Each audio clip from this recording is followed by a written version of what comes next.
Welcome to Lyra Echo Stories, where every story echoes emotions, memories, and hidden truths. Step in and feel the echo of every tale. Fly home. Don't say anything to your mother and brother.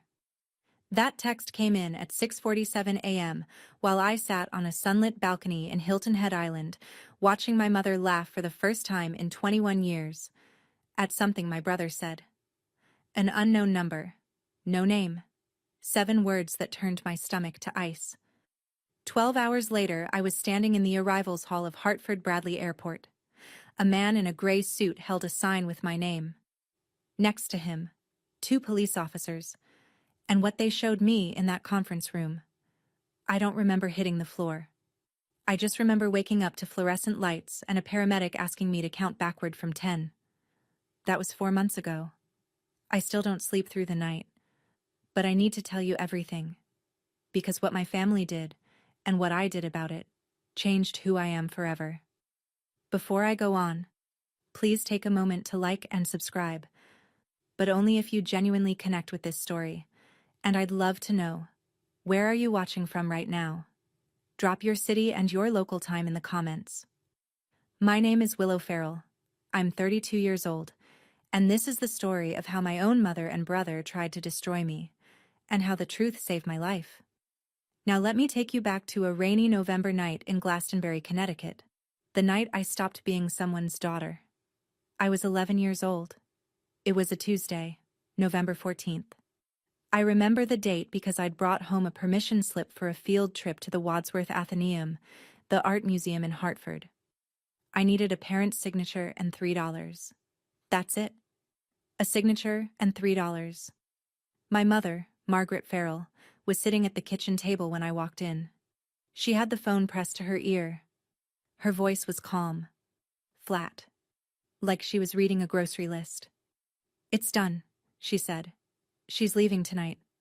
I didn't know who she was talking to. I still don't. She hung up and looked at me the way you'd look at a stain on a countertop. Something to wipe clean.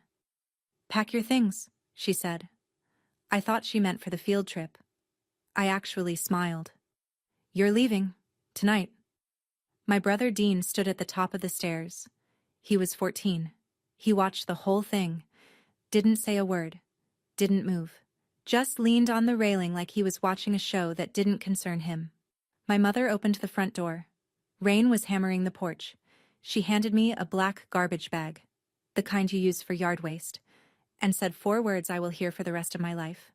"Go, don't come back." No suitcase, no coat, no explanation, no $3. I walked 3 miles in that rain. My sneakers filled with water by the second block.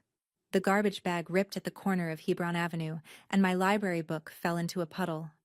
I made it to my grandfather's house on Hubbard Street at 20 past 9. When he opened the door, he didn't ask what happened. He didn't call Margaret. He just knelt on the wet porch, wrapped his arms around me, and said, "You're home now, little bird." That was the last time anyone in my family held me for 21 years. My grandfather, Walter Ashford, was a retired civil engineer who lived like he'd never earned a dollar past his pension. Small Cape Cod house, vegetable garden out back. A workshop in the garage where he fixed clocks, radios, anything with gears. He wore the same 3 flannel shirts on rotation and drank his coffee black from a mug that said, "World's OK est Grandpa." My grandmother Rosemary was the warmth in that house. She taught me how to make pot roast on Sundays. She braided my hair before school. She read to me every night, even when I was 12 and probably too old for it. I never stopped her.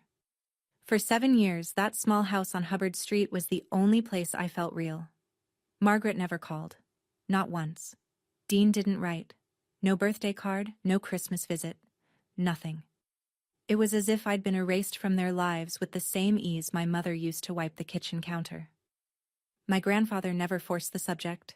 But once, when I was 13 and crying in the garage because a girl at school asked why my mom didn't come to the parent conference, he set down his wrench and said something I didn't understand until decades later. "Someday you'll understand why I'm saving the best for you. Not now, but someday." I noticed things. Small things. a man in a gray suit who visited my grandfather every few months. They'd sit in the study with the door closed. I'd hear low voices but never full sentences. When I asked who the man was, Grandpa said, "An old friend helping with paperwork." I didn't push. I was just grateful to have a home. My grandmother Rosemary passed when I was 16. A stroke, quick and merciful. And the house on Hubbard Street got a little quieter, a little colder. But my grandfather kept going, for me, I think. He drove me to campus tours. He proofread my college essays. He kept a locked oak box on the top shelf of his closet that he never opened in front of me. I asked him once what was inside.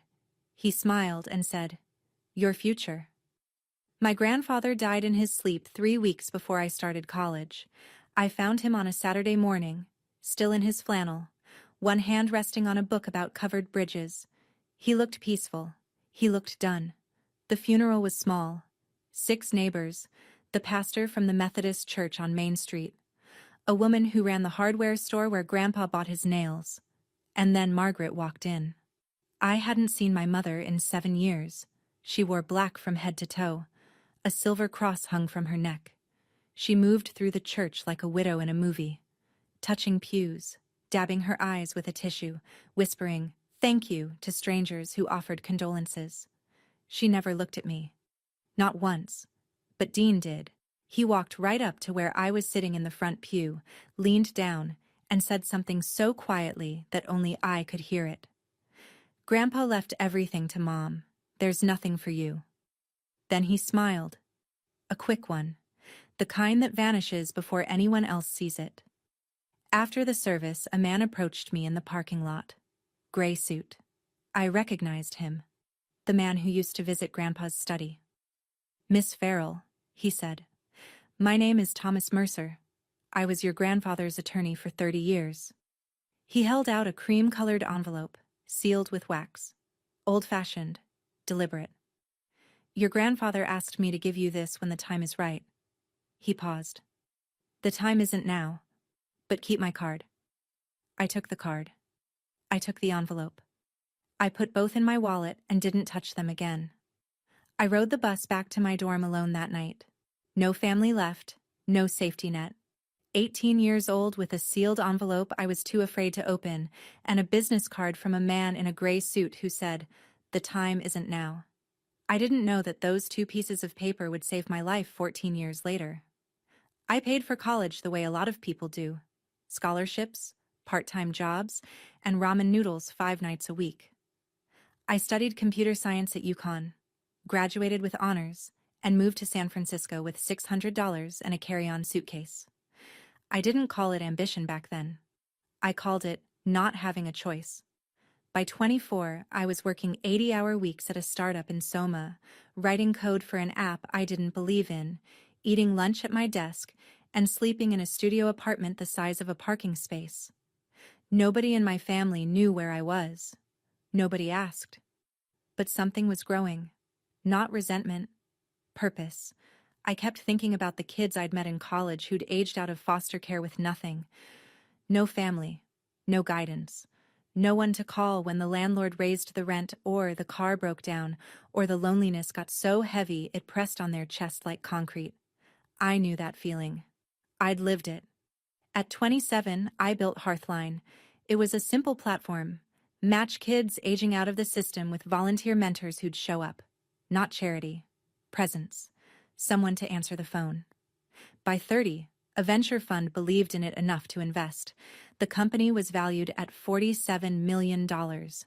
On paper, I was wealthy.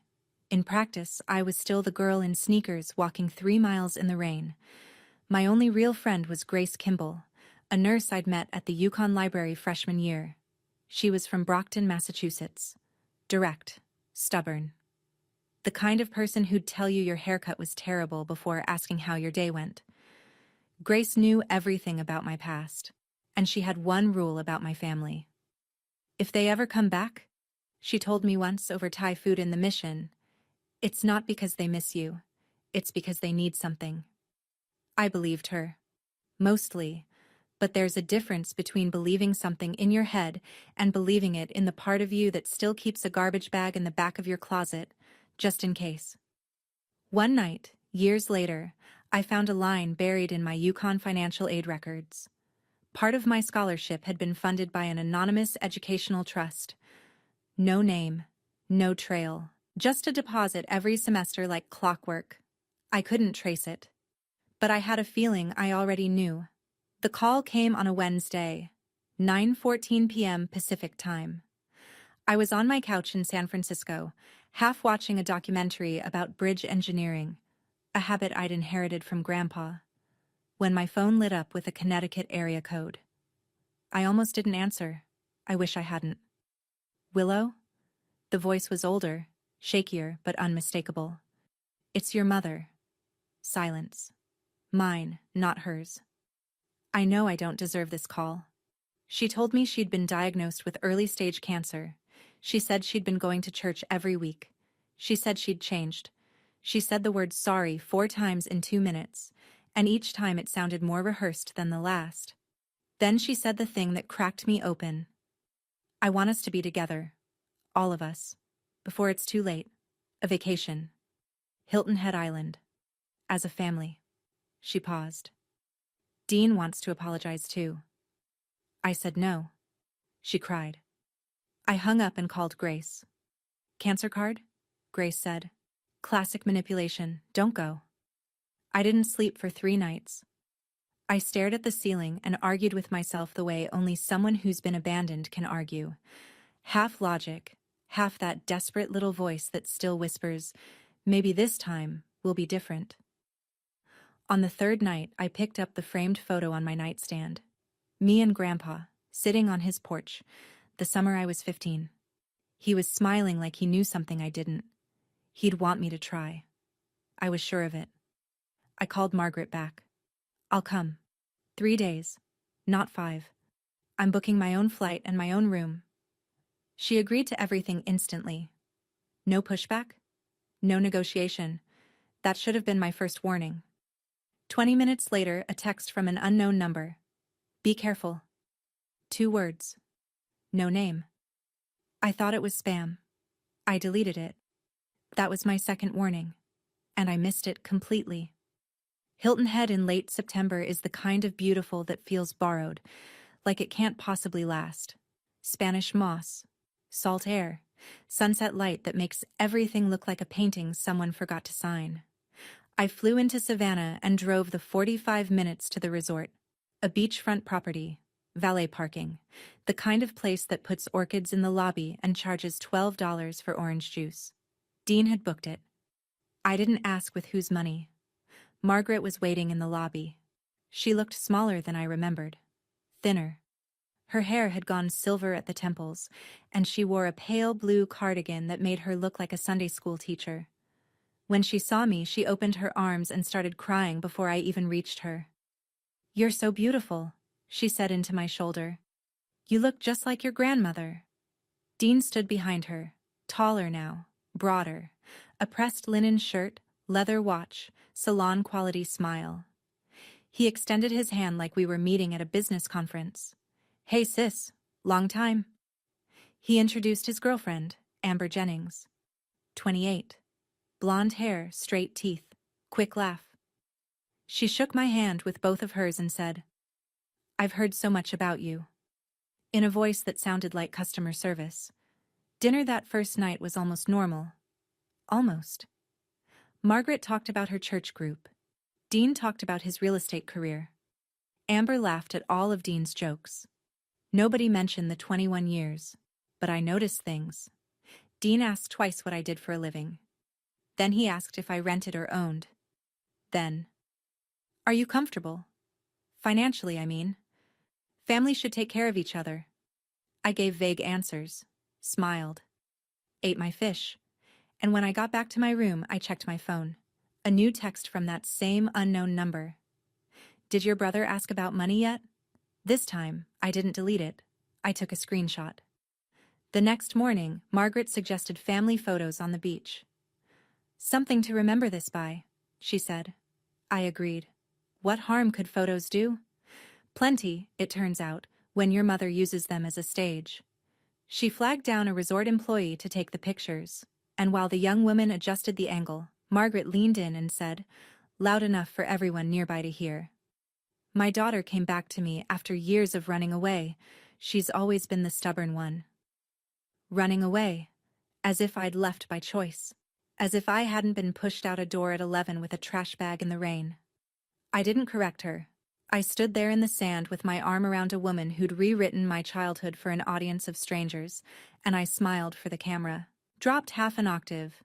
Look, I'll be dropped half an octave. Look, I'll be honest. I've hit some rough patches, a few debts, nothing major.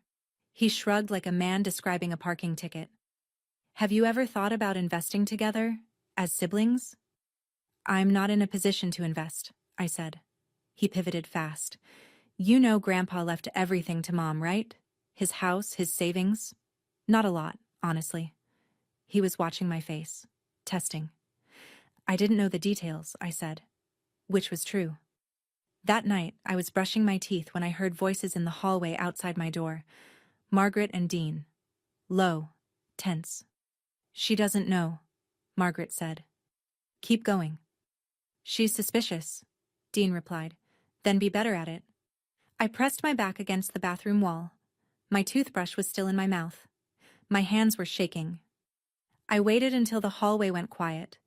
Then I picked up my phone and texted the unknown number. Who are you? 3 minutes passed. Then, someone your grandfather trusted. Morning, day 3. The last day I'd agreed to stay. Dean came to breakfast carrying a manila folder. He set it on the table between the salt shaker and the butter dish, casual as a newspaper. So, I've been looking into Grandpa's estate, he said. Turns out there's property and accounts that were never properly distributed. He opened the folder and slid a stapled document toward me. Mom and I think it's fair if we all sign this, just to consolidate things under one family trust. I picked it up. The header read, Family Trust Agreement, Ashford/Farrell Estate. I'm not a lawyer, but I've spent 5 years reviewing contracts for my company. I know what a power of attorney clause looks like when it's dressed up in family language. And this document was handing Dean full control over every asset tied to the Ashford name. I need time to read this properly, I said. It's just a formality. Dean leaned back. Mom already signed. Margaret pulled my hand back. I said I need time. Pulled my hand back. I said I need time. Dean's jaw tightened. Amber glanced at him, then looked down at her phone. Back in my room, I photographed every page and sent the images to my attorney in San Francisco. 2 hours later, he called. Don't sign anything, he said. This document would give your brother control over assets you might not even know you have. I sat on the edge of the bed. My phone buzzed. The unknown number. Longer this time. Fly home. Don't say anything to your mother and brother. There's a flight at 6 a.m. from Savannah. Take it. A car will be waiting at Hartford. Don't be afraid. I sat on that bed for an hour staring at the message. My hands were shaking. I kept thinking, what if this is a scam? What if someone is trying to separate me from my family again? But then I thought, what family? The one that kicked me out at 11? The one that just slid a trap across the breakfast table and called it legacy? I had to choose, and I chose to trust a stranger over my own blood. Would you have done the same? I still don't know if it was courage or just survival instinct. Let me know in the comments, because even now, 4 months later, I go back and forth. I set my alarm for 4:30 a.m. and didn't sleep at all. 4:30 a.m. Still dark. The resort hallway smelled like chlorine and hibiscus. I grabbed my carry-on. I never unpack fully in places I might need to leave, and took the service stairs to the ground floor. No checkout. No note. I ordered an Uber from the parking lot and watched the resort shrink in the rearview mirror as we pulled onto Highway 278. The driver was a retired schoolteacher named Donna. She asked if I was heading home. I said yes. That was the truest thing I'd said in 3 days. At Savannah Hilton Head International, I checked in for the 6 a.m. flight to Hartford. The gate was half empty. A businessman, a mother with a sleeping toddler. Me, sitting in a plastic chair with a coffee I couldn't drink, rehearsing goodbye speeches I'd never give. I texted Grace from the boarding line. Something is very wrong. I'm leaving. I'll call you when I land. Grace, bless her. Thank God. The plane lifted off at 6:05. I watched the coastline tilt and fall away. The island, the resort, the family I'd let myself believe in for 72 stupid, hopeful hours. My phone buzzed at 7:30. Dean. Where are you? Mom is worried sick. Then Margaret. Willow, please don't do this to me again. Then Dean, 1 minute later. We need to talk about the trust. It's important. 3 messages in 10 minutes. Concern, guilt, then pressure. A perfect escalation. I'd watched Margaret do this my whole childhood. The soft open, the wounded middle, the sharp close. Dean had learned well. I turned off my phone and leaned my forehead against the window. And that's when I felt it in my jacket pocket. A business card, soft with age, its edges worn to felt. Thomas Mercer, attorney at law. I'd carried it in my wallet for 14 years, transferred it to jacket after jacket, never knowing why I couldn't throw it away. Now I knew. Hartford Bradley Airport, Gate B4. I walked through the jetway with my carry-on over one shoulder and the feeling that I was about to step into someone else's story. I was right. A man stood in the arrivals area holding a small sign, W. Farrell. Gray suit, silver hair, 70-ish. Beside him, 2 Connecticut State Police officers in pressed uniforms, hands at their sides. Not aggressive, but present. The man lowered the sign when he saw me. Miss Farrell, my name is Thomas Mercer. I was your grandfather Walter Ashford's attorney for 30 years. He offered his hand. Steady grip, kind eyes. We need to talk, privately. They led me to a small conference room near the airline offices. Beige walls, a round table, 4 chairs. Thomas sat across from me and placed 3 items on the table with the precision of a man who'd rehearsed this moment.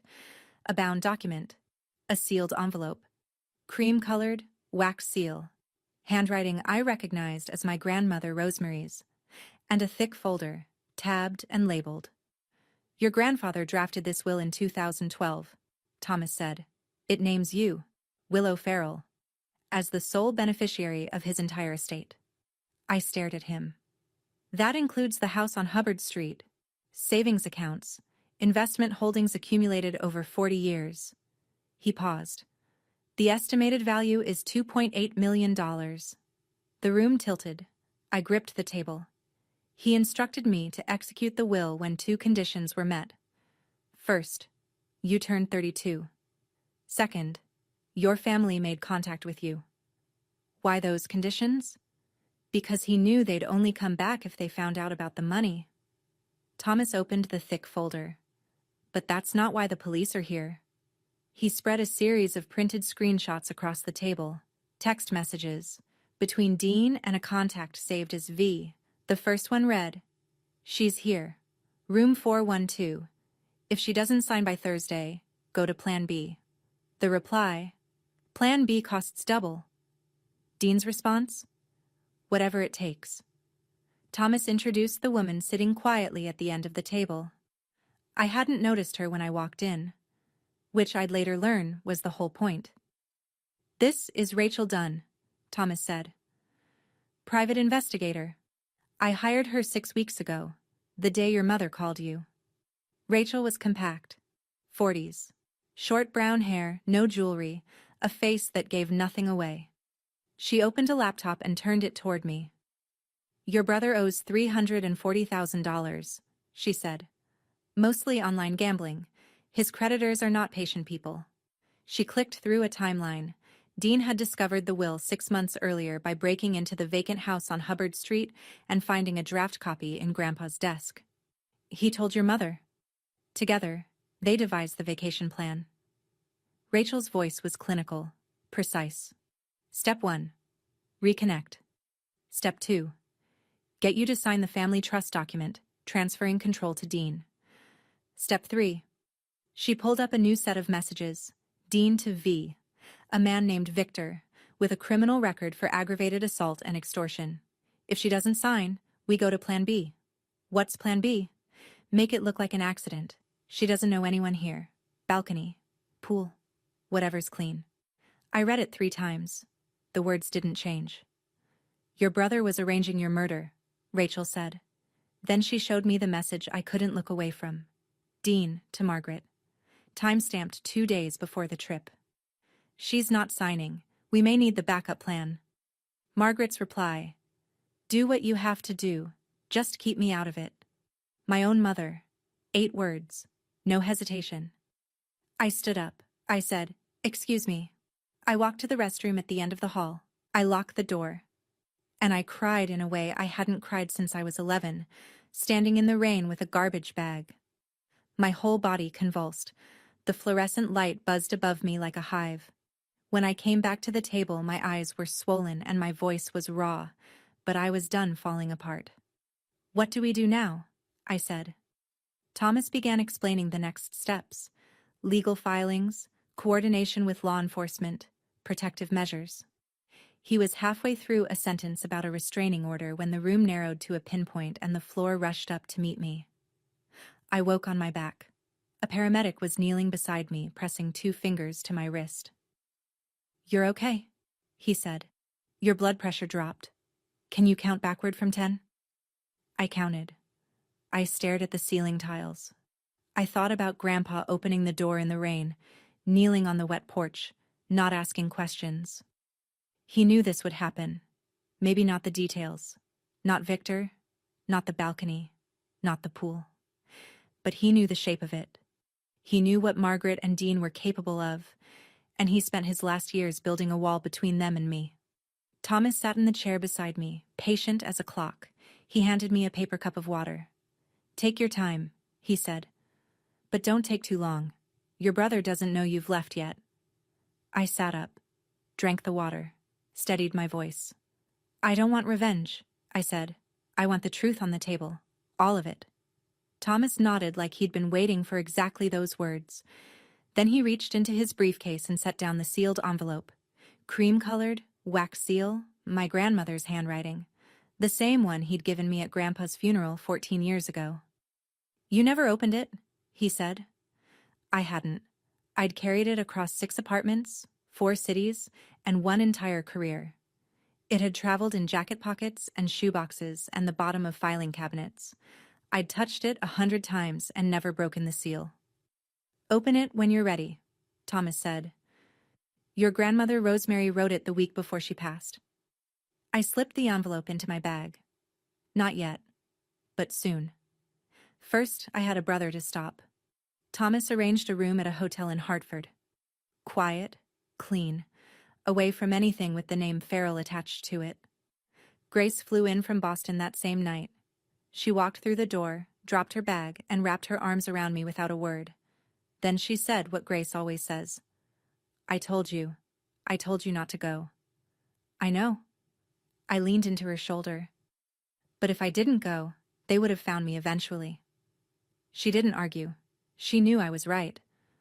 While Grace ordered room service, I couldn't eat. The machinery of consequences was grinding forward 2 states away.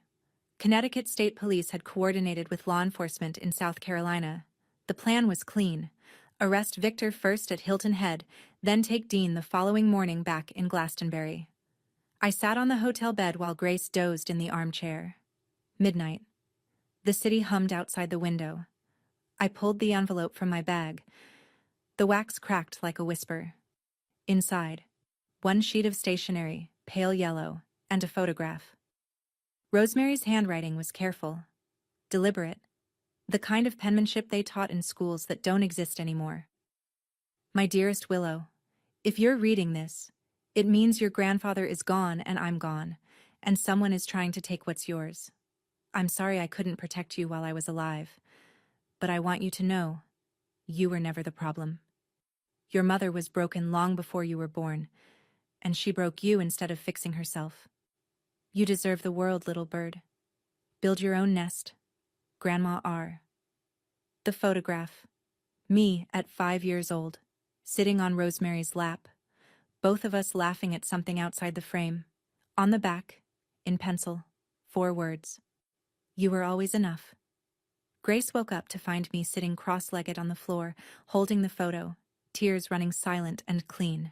She didn't ask. She sat beside me, took my hand, and stayed there. At 1:47 a.m., my phone lit up.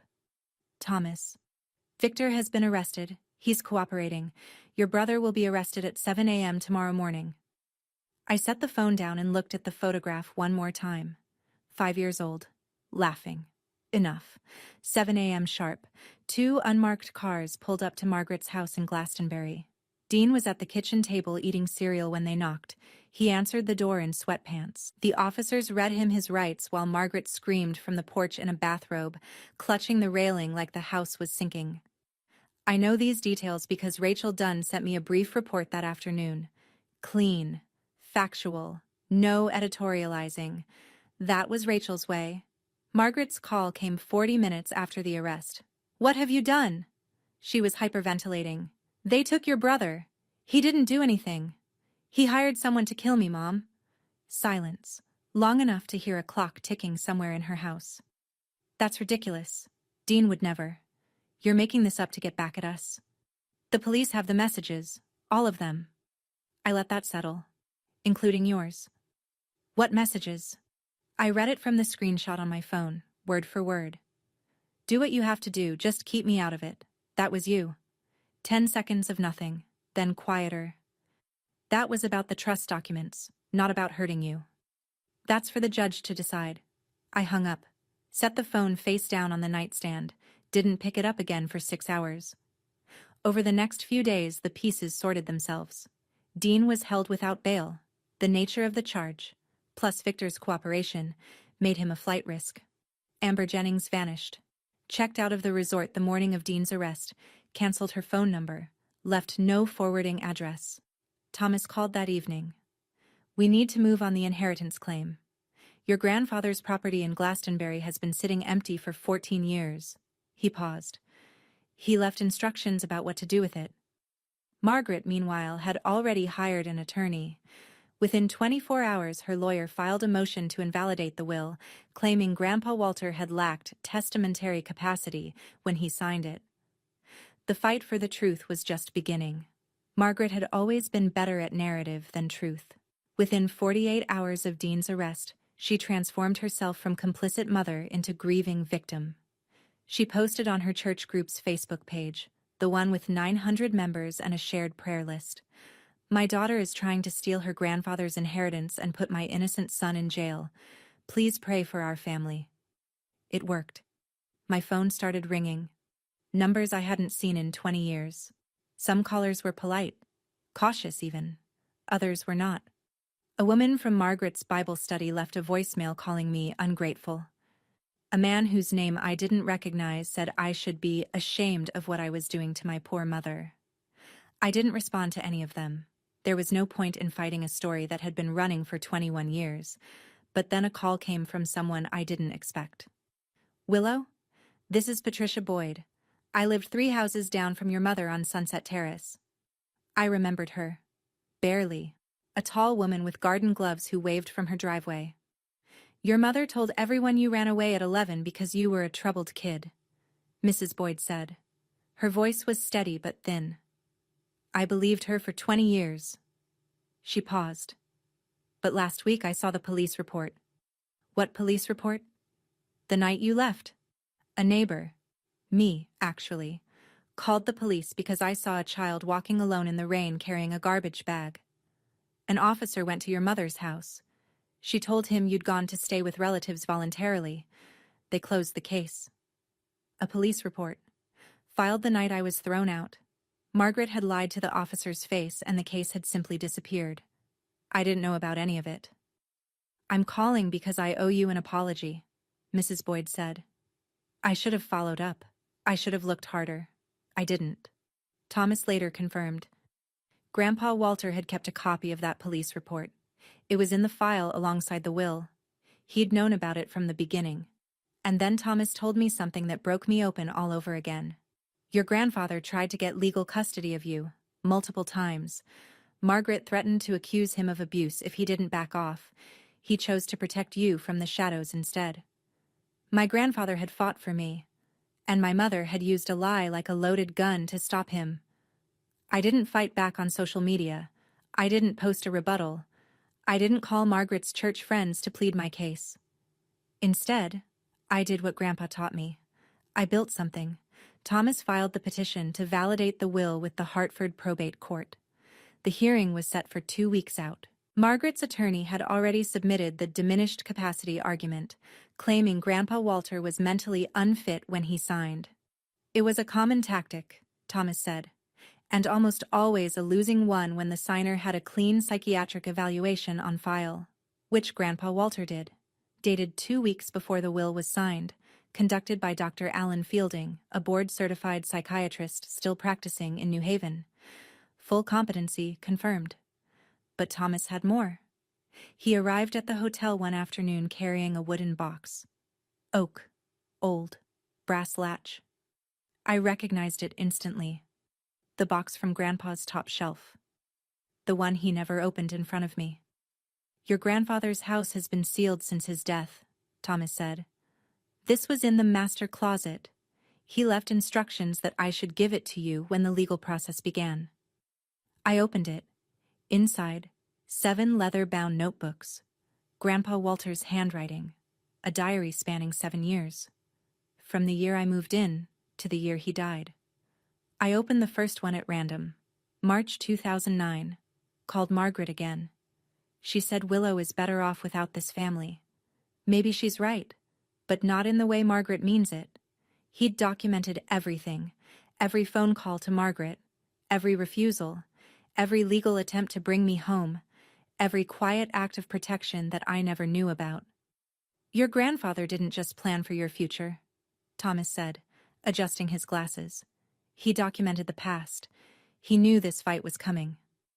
I called Mrs. Boyd that evening. "Would you be willing to testify?" I asked. "About what you saw that night? About Margaret telling the police I'd gone to stay with relatives?" "Yes," she said, without hesitation. "I should have done it 21 years ago." Meanwhile, Grace helped me connect with a nonprofit organization that specialized in transitional housing for youth aging out of foster care. Grandpa's house on Hubbard Street had been empty for 14 years. His will included a specific note about the property. Not a clause, not a condition. Just a line in the margins of his own handwriting. "For the children who need a door opened." I was starting to see the full picture now. My grandfather hadn't just saved me. He'd designed a blueprint for what came next. He just didn't live long enough to hand me the key himself. 3 days before the hearing, Dean's defense attorney reached out to Thomas with an offer. Dean would plead guilty to criminal solicitation, a lesser charge, in exchange for Willow not pursuing civil damages. Thomas relayed the message over the phone. "I don't want his money," I said. "I want him to face what he did." That same afternoon, Margaret called. Not crying this time. No church voice. No trembling hands you could hear through the speaker. This Margaret was the one I remembered from childhood. The real one. Cold. Measured. Stripped of performance. "Drop the charges," she said. "Walk away. Or I will make sure every person in this state knows what kind of daughter you are." "What kind is that?" "The kind who destroys her own family." I let the silence sit for 3 full seconds. "You destroyed this family 21 years ago on a rainy Tuesday night," I said. "I was just the evidence." I hung up. Thomas spent that week assembling everything.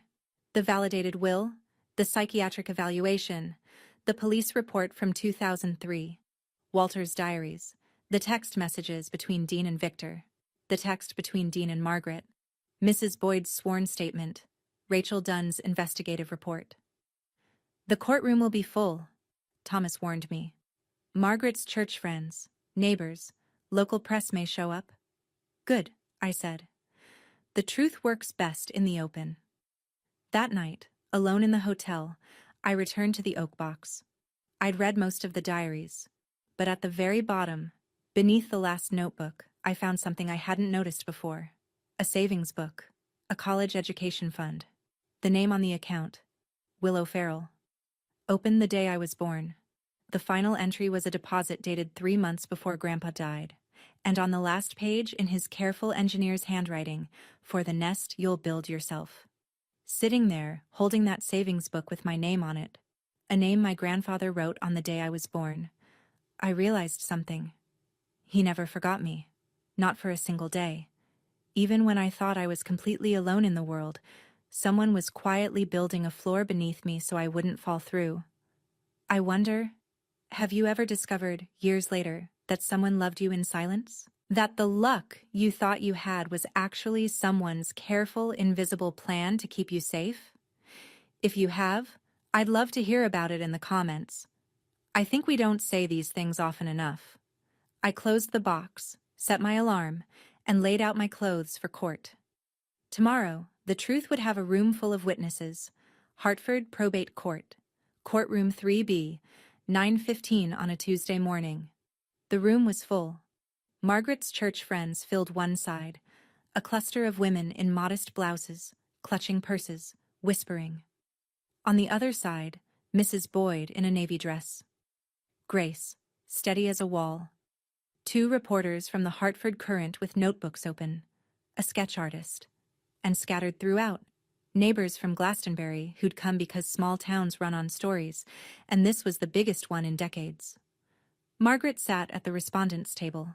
Black dress, silver cross, a tissue balled in her right hand. Her attorney, a slender man with rimless glasses, shuffled papers with a confidence that would dissolve within the hour. The hearing opened. Margaret's lawyer presented the diminished capacity claim.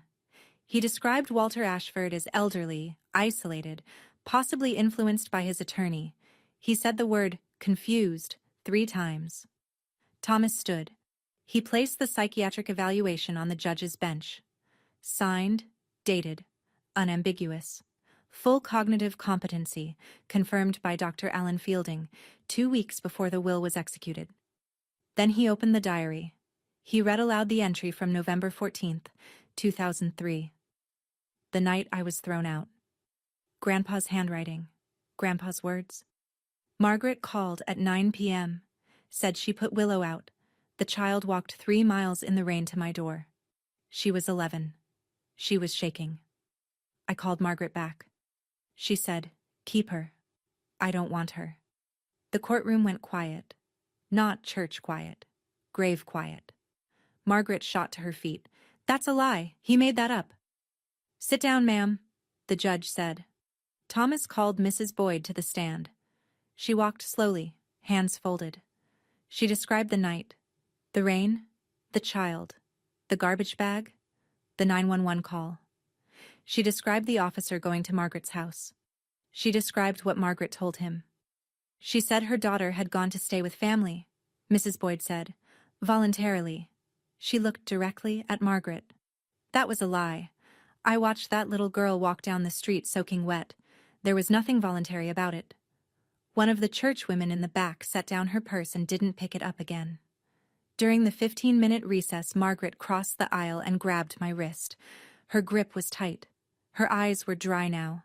No performance left. "You're killing me," she whispered. "Is that what you want?" I looked down at her hand on my arm. I removed it, gently, finger by finger, and met her eyes. "No, I just want the truth to have a voice." The judge returned. The room rearranged itself into silence. Thomas presented the final pieces, the psychiatric evaluation. The 2 signing witnesses, Dr. Alan Fielding and Martha Bowen, the town librarian. Both still alive, both prepared to confirm. The 20-year chain of custody that Thomas had maintained on every document. Clean, unbroken, airtight. The judge reviewed the file for 8 minutes that felt like 80. Then he spoke. "The court finds the will of Walter H. Ashford to be valid and duly executed. The petitioner, Willow Farrell, is recognized as the sole designated beneficiary." Margaret's head dropped. Not dramatically, not the way she'd performed grief at the funeral. This was real. Her shoulders folded in. Her attorney put his hand on her arm, and she shook it off. No one from the church pews moved to comfort her. Thomas wasn't finished. He informed the court that evidence pertaining to a related criminal matter, the conspiracy involving Dean Farrell, was being entered into the public record and forwarded to the criminal division. He presented the text messages, all of them. Dean to Victor. Make it look natural. She doesn't know anyone here. Victor to Dean. Plan B costs double. Dean to Margaret. She's not signing. We may need the backup plan. And Margaret, in 8 words that echoed through that courtroom like a gunshot. Do what you have to do. Just keep me out of it. The church women stared at Margaret as if she'd removed a mask they didn't know she was wearing. A reporter scribbled so fast her pen scratched audibly against her notepad. The judge noted that the criminal prosecution of Dean Farrell for criminal solicitation would proceed separately. Potential maximum sentence, 20 years. He turned to Margaret. Ma'am, the contents of your communications may be subject to further review by the state's attorney. I'd advise you to consult your counsel. Margaret didn't move. She sat perfectly still, staring at the table, as if the world had gone on without her and she was just now noticing. I stood up, walked past her, didn't look down. You've won, she said to my back. Quiet, stripped. Happy now? I stopped. Didn't turn around. This was never about winning. I kept walking. Outside the courthouse, the September sun was almost offensive in its brightness. The world hadn't stopped. Traffic hummed. A man across the street was eating a hot dog. A reporter from the Current approached me on the steps. She was young, late 20s, ponytail, a recorder in her hand. Ms. Farrell, do you have a comment? I'd been thinking about this moment since the night I opened Rosemary's letter. Not rehearsing. Deciding. What does a person say when the worst of her life becomes public record? She says what matters next. My grandfather Walter Ashford spent his life building things, I said. He built houses. He built futures. And even after he was gone, he built mine. The reporter waited.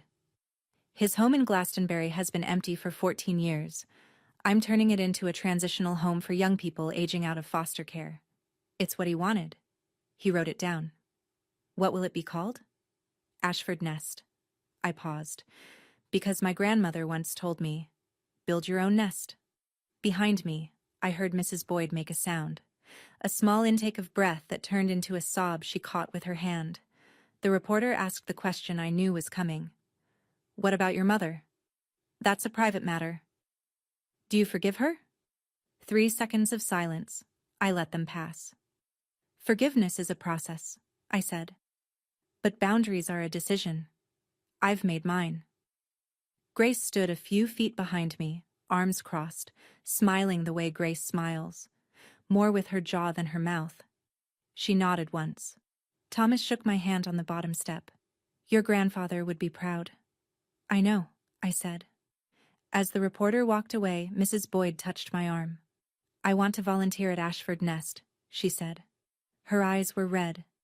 I owe you 21 years. Then she added quietly, there are 3 other neighbors who saw things back then. We were all too scared of your mother to speak up. She straightened her shoulders. Not anymore. 1 week after the hearing, Margaret requested a meeting. She went through Thomas. I'd blocked her number the day of the trial. I agreed. Public place. Neutral ground. A coffee shop on Main Street in Glastonbury called Bean and Spoke. Grace came along and sat one table over, pretending to read a magazine she was holding upside down. Margaret arrived without makeup. No cross necklace, no costume. She looked like a woman who'd been awake for a week, which she probably had. She'd aged 10 years in 7 days. She sat across from me and folded her hands. I'm sorry, she said. For which part? She blinked. For all of it. That's not specific enough for me to accept. Margaret started to cry, quietly this time. No audience, no performance. I watched her face and tried to tell the difference between real tears and muscle memory. I couldn't. And for the first time in my life, I realized it didn't matter. I'm not going to press charges against you separately, I said. That's not mercy. It's just not worth my energy. But here's what's going to happen. She looked up. You will not contact me. You will not visit Ashford Nest. You will not speak about me publicly. If you do, Thomas has everything he needs to pursue conspiracy charges. I kept my voice flat, steady, the way you'd read the terms of a lease. This isn't a negotiation. I'm your mother, she said. You were, I said. You chose not to be, and I've accepted that. I stood, placed $8 on the table, my coffee and hers, picked up my jacket. Willow. I walked to the door. I didn't look back. Outside, the October air hit my face like cold water. Grace caught up with me on the sidewalk. You okay? No, I said, but I will be. We walked to the car in silence. Behind us, through the window of Bean and Spoke, Margaret Farrell sat alone at a table for two, both coffees untouched, staring at nothing. The criminal trial came 3 months later. Dean's attorney advised him to take the plea. The evidence was a mountain, and Victor, the man Dean had hired, was cooperating fully in exchange for a reduced sentence. There was no angle left to play. Dean pleaded guilty to criminal solicitation. The judge sentenced him to 8 years. Eligible for parole after 5. Victor received 12. I was in the courtroom when Dean stood for sentencing. He wore a county-issued jumpsuit and the kind of expression I'd seen on men in documentaries.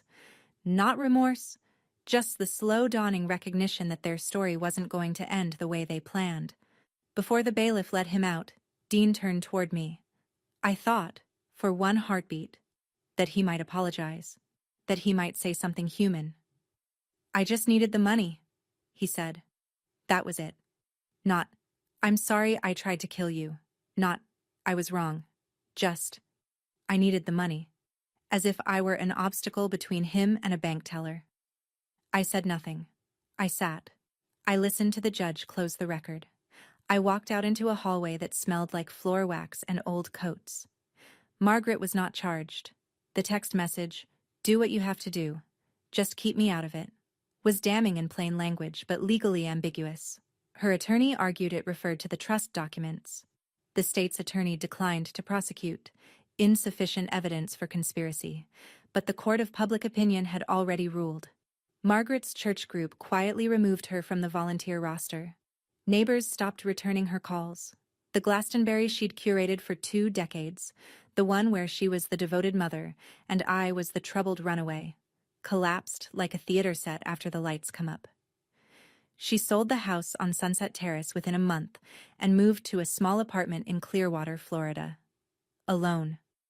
Rachel Dunn's final report answered one last question. Amber Jennings wasn't Dean's girlfriend of 2 years. They'd met on a dating app 3 months before the trip. Rachel traced Amber's phone records. She'd texted Dean a photo of my passport and my flight itinerary the first night at the resort. That's how Dean knew my room number. That's how Victor would have found me. Amber was never charged. She simply ceased to exist in the story. A supporting actress who left when the production shut down. 6 months after the trial, the house on Hubbard Street was reborn. It took a crew of 14 volunteers, a contractor who gave us a discount after reading the Current article, and more coats of paint than I can count. We replaced the porch boards. We fixed the leaky kitchen faucet Grandpa had been getting around to for a decade. We sanded the hardwood floors and patched the drywall and hung new curtains in every room. I kept Grandpa's desk in the living room. On it, I placed the framed photograph of Rosemary and me, the oak box with his diaries inside, and a fresh mug of black coffee every morning, even though no one drank from it. Mrs. Boyd ran the daily operations. 4 other neighbors joined the volunteer board. People who'd spent 20 years believing Margaret's version of events, and now showed up with casseroles, cleaning supplies, and the quiet guilt of having looked the other way. Grace signed on as the health advisor. She drove down from Boston every other weekend and reorganized the medicine cabinet 3 times. My company, Hearthline, partnered as the tech arm, connecting each resident with a vetted mentor through our matching platform. We opened with 3 teenagers. The ceremony was small. No press. No ribbon cutting. Just me, standing in the living room where my grandfather used to read the paper, telling 3 young people the only thing I knew to be true. This house belongs to a man who believed in second chances. He gave me one. Now it's yours. A girl named Lily, 16, close-cropped hair, arms crossed tight against her chest like she was holding herself together, raised her hand. "Did your family throw you out too?" "Yes," I said. "And you turned out okay?"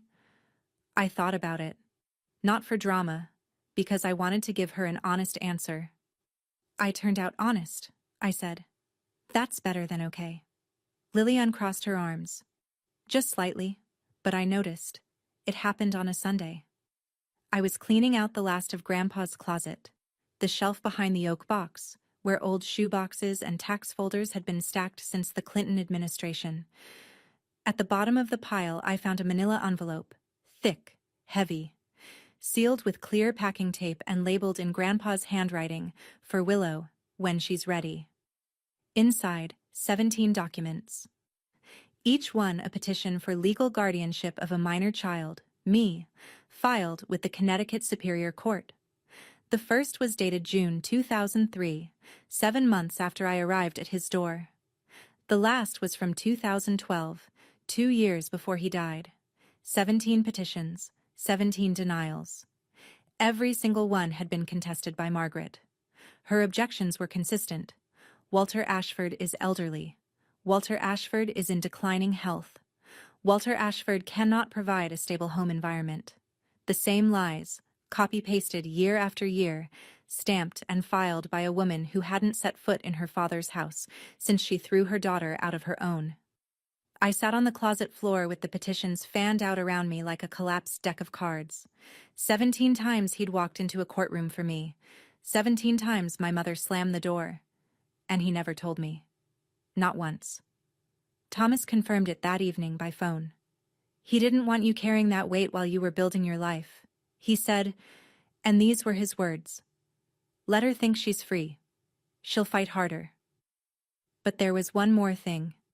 Clipped to the 9th petition, the one from 2005, was a supporting affidavit signed by someone I hadn't thought about in over 20 years. My father, Robert Farrell, the man who left when I was 4 and never looked back.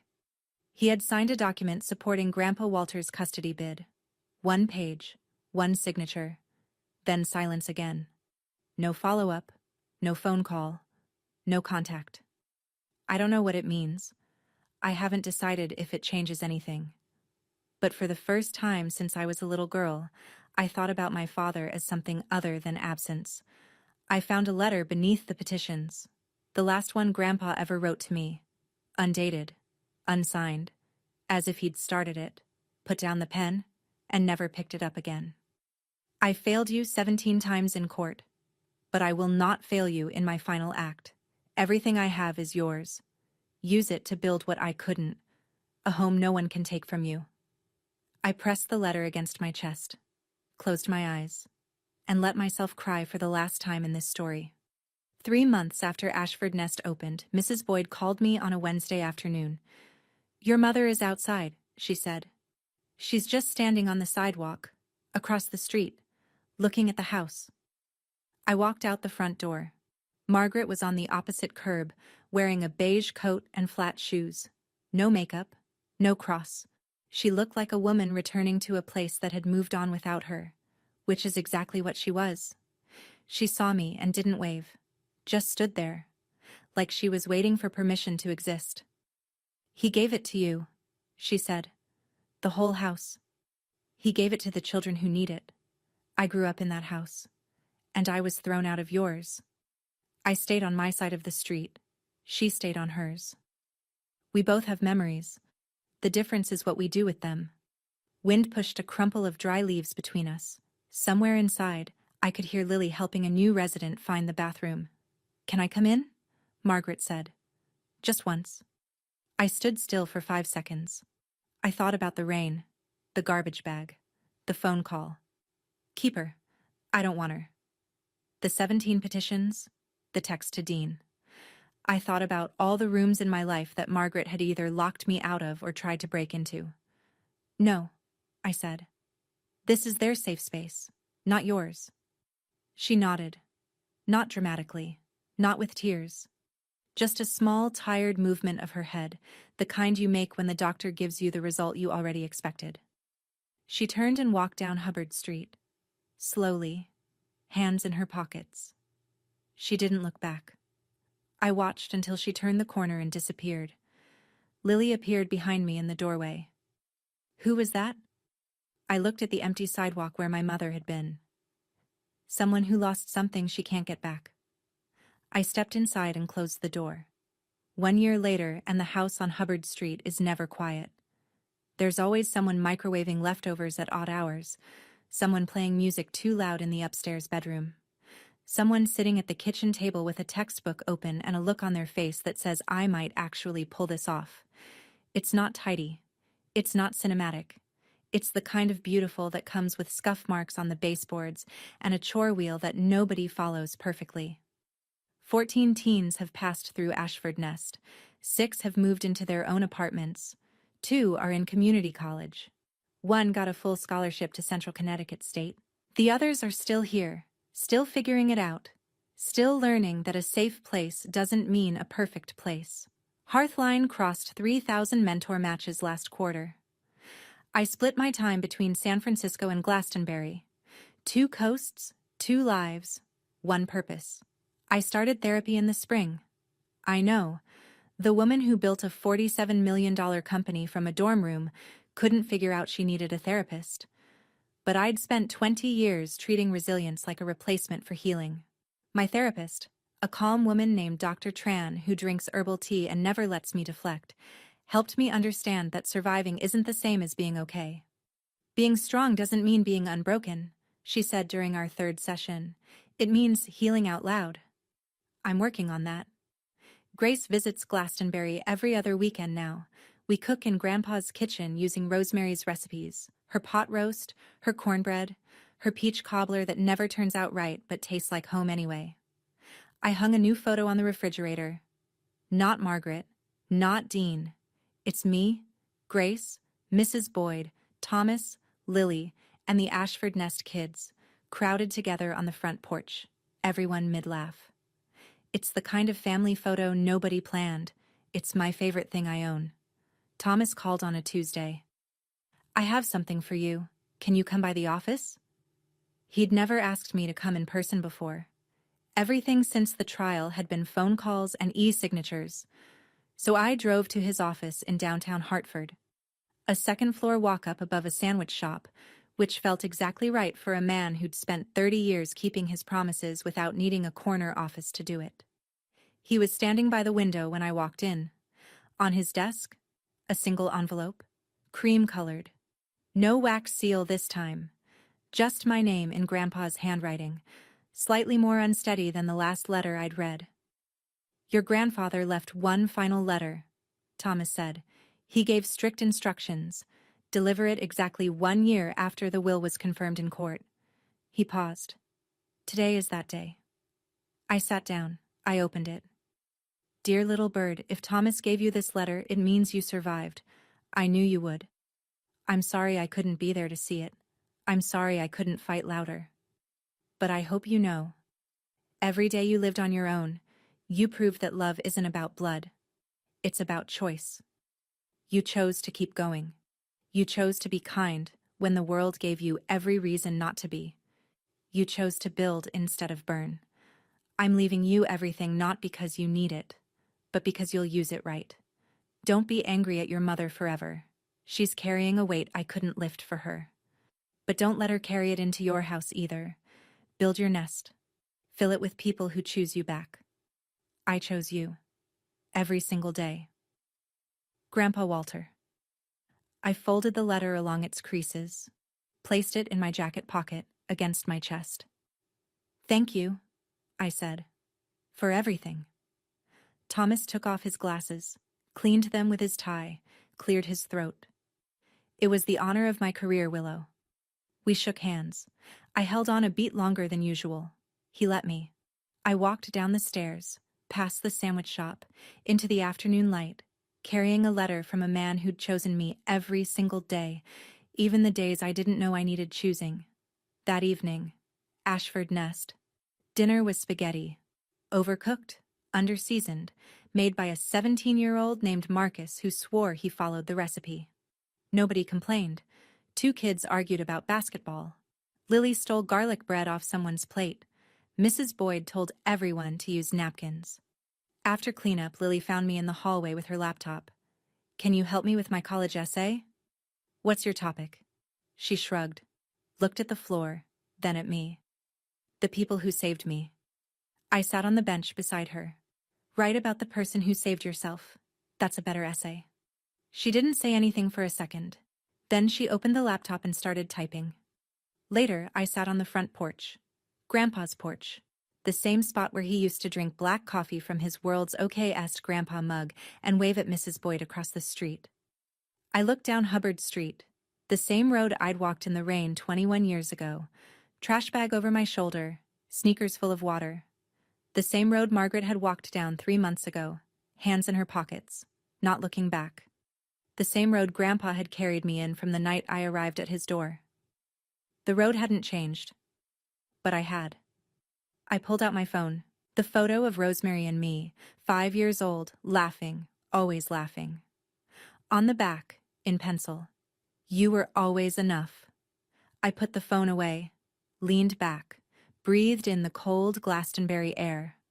Above me, the stars did what they always do, showed up without being asked. That's my story. It's not pretty. It's not tied with a ribbon. My brother is in prison. My mother lives alone in Florida. I don't hate either of them, but I don't open my door for them either. Here's what I learned. And I'm not saying this as advice. I'm saying it as someone who walked 3 miles in the rain at 11 years old and spent the next 2 decades trying to understand why. You don't owe loyalty to people who confuse control with love. You don't owe forgiveness on someone else's timeline. And you absolutely don't owe your silence to protect people who wouldn't protect you. If you're in a family that makes you feel small, that makes you question whether you're worth the trouble of keeping. Let me say this as clearly as I can. Leaving is not betrayal. Boundaries are not cruelty. And building a life they didn't plan for you is not revenge. It's survival. My grandfather knocked on the same door 17 times for me. 17 petitions. 17 refusals. He never stopped. If no one has knocked on yours yet, consider this my knock. Build your nest. Thank you for staying until the end.